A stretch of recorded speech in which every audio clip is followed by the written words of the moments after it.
Welcome to our channel knowledge hub.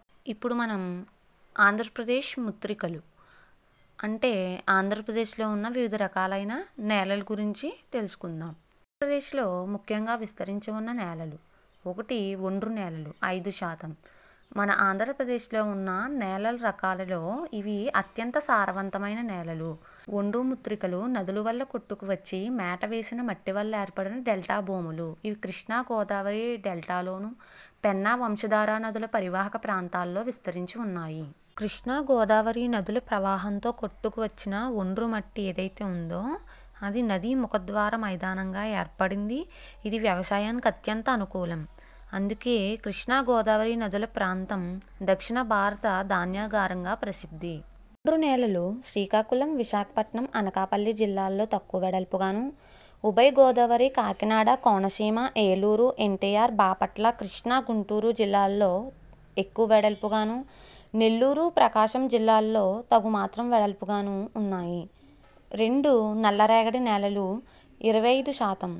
ఇవి వర్షాకాలంలో జిగుటుగా ఉండి వేసవిలో ఎండిపోయి పెద్ద పెద్ద బేటులు ఏర్పడే నేలలు. అందువల్ల వీటిని స్వతసిద్ధ వ్యవసాయ సాగు నేలలు అంటారు. వీటినే రేగర్ నేలలు అని, తనను తాను దున్నుకునే నేలలని అంటారు. నీటిని నిల్వ చేసుకునే సామర్థ్యం అత్యధికంగా గల నేలలు. పత్తి పంటకు ఇది అత్యంత అనుకూలంగా ఉండటం వల్ల వీటిని బ్లాక్ కాటన్ నేలలు అంటారు. 3 ఎర్ర నేలలు 65%. నీరు త్వరగా ఇంకిపోయే గుణం కలిగిన నేలలు. ఎర్ర నేలలు రాష్ట్రంలో అన్ని ప్రాంతాల్లో విస్తరించి ఉన్నాయి. ఇది ముఖ్యంగా రాయలసీమలో అధిక ప్రాంతాల్లో విస్తరించి ఉన్నాయి. 4వది లాటరైట్ నేలలు 21%. అధిక ఉష్ణోగ్రత, అధిక వర్షపాతం ఒకదాని తర్వాత ఒకటి సంభవించే ప్రాంతాల్లో ఇవి ఏర్పడ్డాయి. వీటిని జేగురు నేలలు అని కూడా అంటారు. ఈ నేలలు తడిసినప్పుడు మెత్తగా ఉండి ఎండినప్పుడు గట్టిగా ఉంటాయి కనుక వీటిని బ్రిక్ సాయిల్ అంటారు. పర్వత శిఖర భాగాలు, పీఠభూమి ప్రాంతాల్లో ఇవి ఎక్కువగా ఏర్పడతాయి. ఈ భూములు తక్కువ సారం గల భూములు. లాటరైట్ ముత్రికలు 2 రకాలుగా ఉంటాయి. ఏ గుట్టల ప్రదేశాల్లో ఎత్తుగా ఉన్న స్థలంలో విస్తరించి ఉన్నవి. ఇవి తిరుపతి జిల్లాలోని సత్యవేడు, పుత్తూరు మండలాల్లో విస్తరించి ఉన్నాయి. బి లోతట్టు ప్రాంతాల్లో పెద్ద ఎత్తున విస్తరించి ఉన్నవి.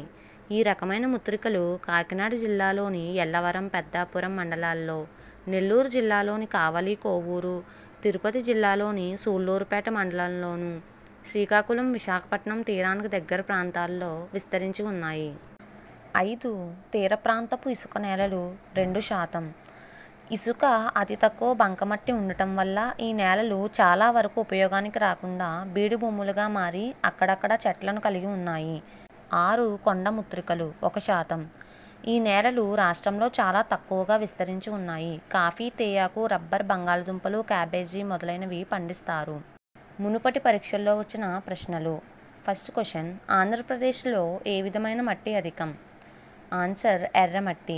సెకండ్ క్వశ్చన్, ఆంధ్రప్రదేశ్లో ప్రధాన నేల ఈ విభాగానికి చెందింది. ఆన్సర్ ఎర్ర నేలలు. So APPSC group 3 prelims and mains 2019లో ఈ టాపిక్ సంబంధించిన క్వశ్చన్స్ అయితే రావడం జరిగింది. సో ఈ టాపిక్ అనేది ఆల్ కాంపిటేటివ్ ఎగ్జామ్స్కి చాలా important. Please subscribe my channel. Thank you.